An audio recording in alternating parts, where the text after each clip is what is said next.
welcome to Lab Rats. My name is Andy Walker. And I'm Sean Carruthers. And today on the show, we are on location once again out in Whitby, just outside Toronto. And I think we're going to go computer shopping today, aren't we? Yeah, we're here at the Best Bite, and we're going to take a look at the age-old question. When you're looking for a new computer, do you build or do you buy? Right, and I know which one you are. Yeah, I'm a builder. Yeah, and I'm not. I really am not. I can't be bothered to stick my hand inside of a computer and, you know, muck around. I just want to buy the best machine I can and then trade it up every couple of years or so. Yeah, a lot of it is whether or not you feel confident or ambitious enough to try it on your own. But, you know, we're going to take you through some of the different aspects of building and buying your own, what the pros and cons are. But first, a word from our sponsor. Roll 'em.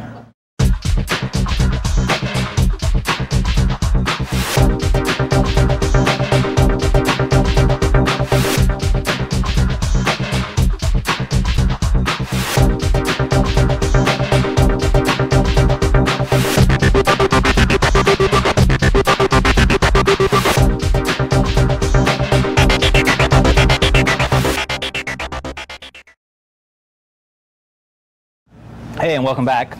So, first we're going to talk about buying a computer. That's my favorite thing. It's the lazy man's way of getting yourself a computer. You don't have to worry about, you know, RAM and, you know, motherboards and screwdrivers.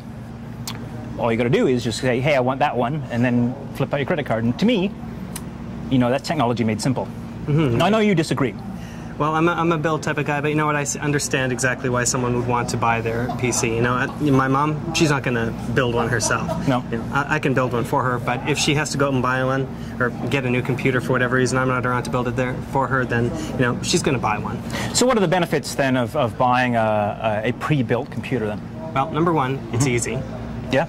Number two, generally the components are designed to go together. When you build it yourself, you may end up with something that, you know, a video card that doesn't quite match with the motherboard. You know, there's some issues that you don't know about. Just everything will mesh properly, hopefully, if the builders have done their job. What I like actually is, you know, you actually get a disk with, usually with Windows XP on it, or whichever version of Windows you have. You'll get all of these sort of bits and pieces that you need, really for basic computing skills. You don't have to go out and buy the software separately. It's all pre-integrated, all the drivers in one place and that sort of thing. So it really is designed for, you know, the family computer user, or, you know, the lazy man like me, you know, couch potato, you know, computer, piece of cake. Yeah, when you build something, definitely you have to spend a lot of time sourcing all the components, putting it all together, installing the operating system, installing the drivers, all of that stuff. And one of these things, you just bring it home from the store, it's ready to go, pretty much. Now, the downside, of course, is that it's going to cost you more. Yeah. And is that a reasonable argument to talk about? It's actually not that much more in a lot of cases, because when you're buying it, you're paying for the component plus the markup, and often when you're going to a computer store, they're not marking it up quite so much when they put it together for you, because they know what they're doing. It doesn't take them a lot of time necessarily. So the difference between building and buying your own is not necessarily as great as you'd think. The good news is that when you're building your own, you might have a little bit more control over the components that are going in there. Whereas if you just go into a store and just say, I want this one, can I get it with this other card? They might say, well, maybe not. Maybe not, yeah. You know, a good store will be able to do a lot of customization for you, but sometimes you might not have that option, especially if you're buying something like it's a brand name. Right. So how do you feel about sort of the kind of build-it-yourself pre-built machines, i.e., you know, from Dell, places like that? I'm not a huge fan of stuff like that myself. No? I like to actually go in and kick the tires when I'm buying, see what the computer is like, do all of that. You know, just ordering something blind off the internet without knowing what it's going to be like. I mean, some people are into that. I'm not so much into that. And I've had great experiences with Dell, I have to say. You know, I go and I customize, you know, the machines on Dell.ca. In my case, because I'm in Canada, but Dell.com if you're elsewhere, or .co.uk in the UK, elsewhere, and that sort of thing. And, you know, I really haven't had a problem. Actually, the one time I did have a problem is I kind of went cheap. I said, I've only got $1,000 to spend on a machine here, and it ended up having components that I didn't particularly like. They weren't particularly upgradable and that sort of thing. But I do like that approach, because you can say, you know, give me a better video card, give me a bigger hard drive and that sort of thing. It's sort of like paint by numbers, but only with a limited number of paints. Whereas in your case, you know, if you're going to be building something, you know, you have the entire palette out there, any brand, any type, that sort of thing. Right. Another thing you might want to consider, actually, when you get into that sort of thing, is if you're getting a Dell over the internet, they may have proprietary parts inside that you can't necessarily upgrade that easily. That is true. They may have a hood over the CPU. They may have a custom-built case that doesn't accommodate the extra hard drive you want to put in there. When you go into the store and get to one of the pre-built ones that are made by a local system builder, you can actually see what's in there, first of all. And generally, they're using more standard parts. And then you can actually put in that extra hard drive because they don't have a custom-built case that only holds one. Right, there you go. So custom built, actually, I should say pre-built, low stress, slightly higher price, limited customized parts, but somebody to call if something goes wrong, which is that's the other thing is, if you build your own, you're your own support guy. You know what I mean? For the most part. And if you wreck it yourself, there's no warranty on it. So you're going to show me then how to go out and actually build a computer? We're going to go have a look? Yeah, we're going to go take a look at a few different parts and what you have to keep in mind when you are building yours from scratch. Awesome. Let's have a look. Okay, so I'm going to build my own computer. What do I have to look at? Right? Pink on yellow cases first? I think we'll get you the pink one. And I'll get the yellow one or the blue one here. I want a nice manly black Death Star looking one. Yeah, that's the great thing when you're building your own. Okay, let's assume first of all that you're building from the ground up. You have full control over all of the parts that you're going to buy. Unlimited budget. If you have an unlimited budget, it can get very pricey. That's one of the nice things about buying is they generally have fixed prices. You know what you're getting into right off the bat. When you're building your own, like we're about to do here, you never know. The sky could very well be the limit because you might say, what's a reasonable price for a self-built machine? Like $1,500? You can do it for less than $1,500. $1,500, you could get a pretty good machine for that. Okay, all right. So we're gonna start with a case. These ones right here, about $60. They come with a power supply. Now, I would suggest when you start with that, you get the case.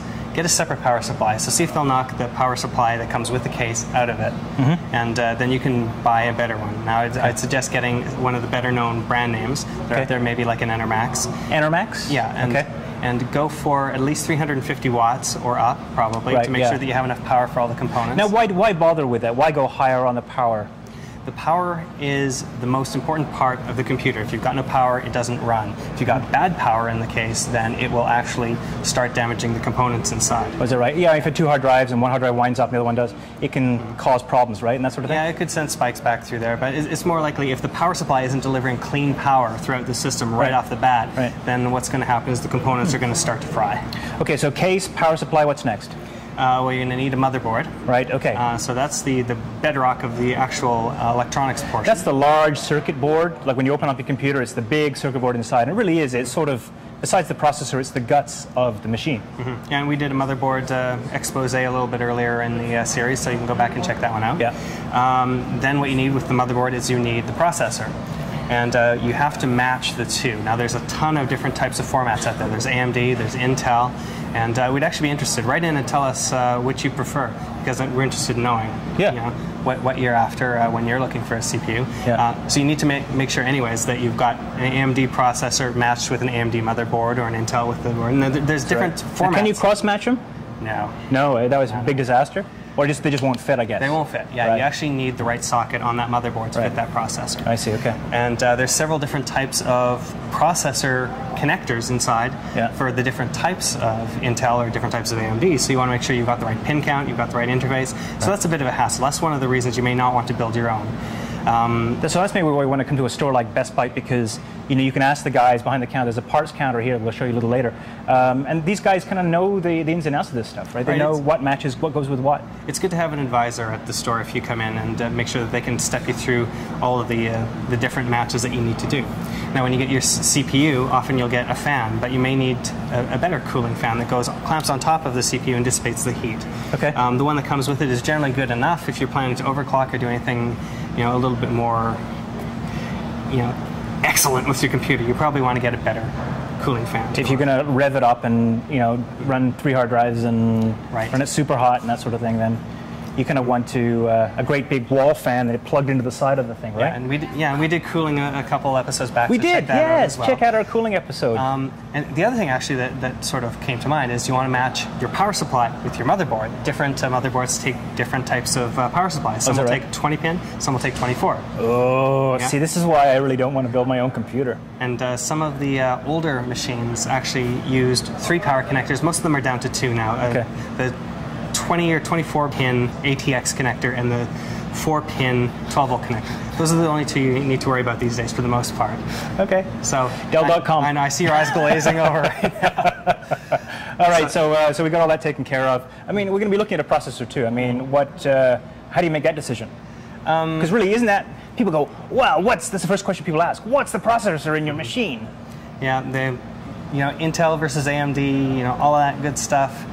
I'm sort of flipped. I use Intel most of the time myself, but I can go AMD just as well. And there's a single core versus multi-core kind of approach as well. Right. If you go dual core, it tends to be a little bit more expensive. Dual core meaning 2 processors on 1 die. And wouldn't you know it, we did a show on that too. Wow! We're tying everything together. Wow. Okay. So there's that. Yes. But it's not just that. So I mean, that one is something that you'll have to think about a little bit. One isn't necessarily better than the other. Talk to your friends, see what they like. The biggest thing you should worry about then is the speed of your processor, and faster isn't always better because you can spend over $1,000 on a single processor, and it may be way more than you need. Yeah. So if you're just planning to surf the web, you're planning to do some email, rip some MP3s, you don't really need a whole lot. But I think this is the market. I think the people that are going to buy their own machine are the people that are gamers. They're people that really want to customize that machine to give them as much raw, sort of as many MIPS as humanly possible to do video and all kinds of things. What's a MIP? It's more processing power. Anyway, okay, so, and then I guess finally, there are probably a few more other things we have to cover. There's a couple other things you need to worry about. You need to get a RAM on your system as well. And you need to match that RAM to the motherboard because some will take old SD RAM. If you're upgrading your own machine, it may have SD RAM. Most machines these days come with DDR or DDR2. Right. And DDR and DDR2 are not compatible. So you need to make sure that the board that you have supports the RAM you're planning to get. So very cool. All of that stuff. And then, of course, you're going to get your hard drives. On top of that, you're going to get the CD drive. You're going to have to get the cables that connects all of those things together. And you choose SATA versus EIDE. Yep, serial ATA versus IDE. Right, and depending on the motherboard, I guess, will depend on what connectors you're going to use on that. Many motherboards... I think we did an episode on that, too. Oh, my goodness me. Excuse me. Hi. We're just shooting a television show here, so... No, so ultimately then, you're going to choose your hard drives, you're going to do all those kinds of things. Is there anything else, any final thoughts before? I guess a video card too. You can get the video card, you're going to get the audio card if that doesn't come on your motherboard. Right. And there's a ton of other things that you can add on there as well. And if you're really, really enthusiast, there's other things that you can add, like lights that go down the side, get a case, a cutout, so that you can actually see inside. Yeah, and if you do that, get yourself a beanie and a little propeller on top, because it's going to match. Did we do an episode on the beanie and the propeller? No. Geek fashion on the next Lab Rats. Okay, well, and I know we have Nathan standing by. He's going to kind of give us a sense of what people do in this store and which way they go. All right. So let's check that out. Well, now we decided to recruit Nathan Wood here at Best Bite. You are the man to come to talk about, I guess, pretty much anything here in the store. Is that right? That's right. Right. So the customers, if they want to build a machine, what kind of customer is that? A lot of customers that build are performance people, a lot of people that like to do gaming, even a lot of heavy hardware for, say, video editing, right. A lot of multimedia. So not a lot of soccer moms coming in saying, hey, I want to build a dual-core processing machine. That's right. No? So these are what, young guys usually? Young guys, even some older gentlemen. Yeah. So I mean, it's enthusiasts, kind of a broad though, range. Enthusiasts? Yes. People who know their stuff, who really, really want to take control over their specs. That's right. Right, very good. So who are buying the prepackaged? I just saw you wheeling a unit out just now. Mm-hmm. So what's the typical customer who's buying the pre-built device? Typical customer of something of that nature is someone who doesn't really know a lot about computers, but they still want a system for their needs. Right. There's also people that don't really want to worry about upgrading too much, or even worry about the aspects of like their operating system, how to install everything. So people like my mom. Yes. People like my grandma. Yes. And people that they don't really just want to fuss muss. They just want something that works for them, that they can email and do all those kinds of things. That's right. Right. So Nathan, which would you do? Would you build or would you buy? If as of lately, I want to build. Main reason why I like gaming. I prefer to have my performance laid out for me. It's just kind of the way I like it. You're a tweaker. That's right. Right, there you go. Okay, and you don't drive a minivan? No. No, okay, there you go. Well, that was kind of fun. Yeah. So today we learned that if you buy your own computer, prepackaged that it's easy, and there's less nonsense, and you don't end up looking like you. Ooh, crazy. Yeah, that's one thing. If you do your own computer, you often just go completely nuts. Right. You tear your hair out because you are your own tech support person, as you mentioned earlier. It's a hobbyist thing. It's a hobbyist thing, and I mean, I think it's a great idea. You know, to be able to, at least everybody should build.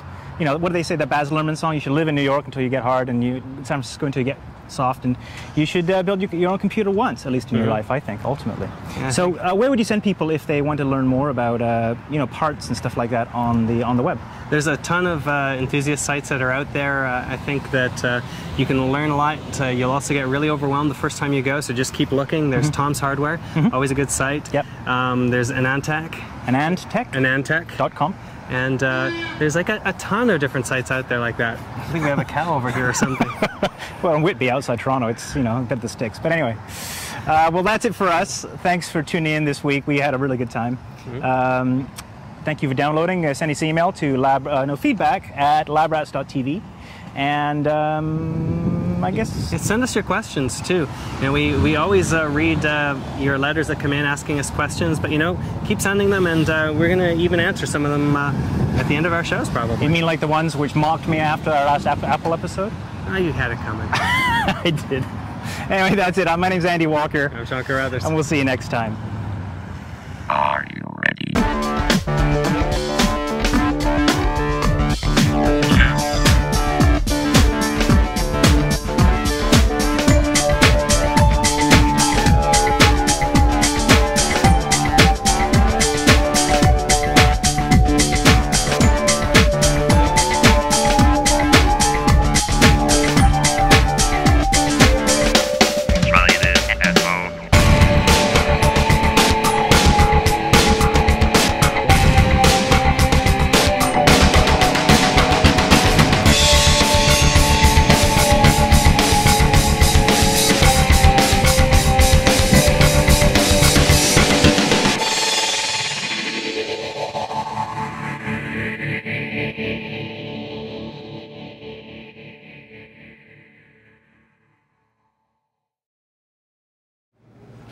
When I buy a computer, I come to Best Bite, and I talk to my friend Nathan. Nathan not only is a great computer expert, he has great snacks.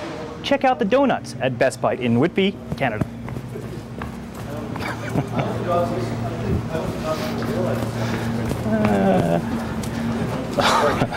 That's right. Donuts at Best Bite. It's coconutty. Just like you. Just like me. All right.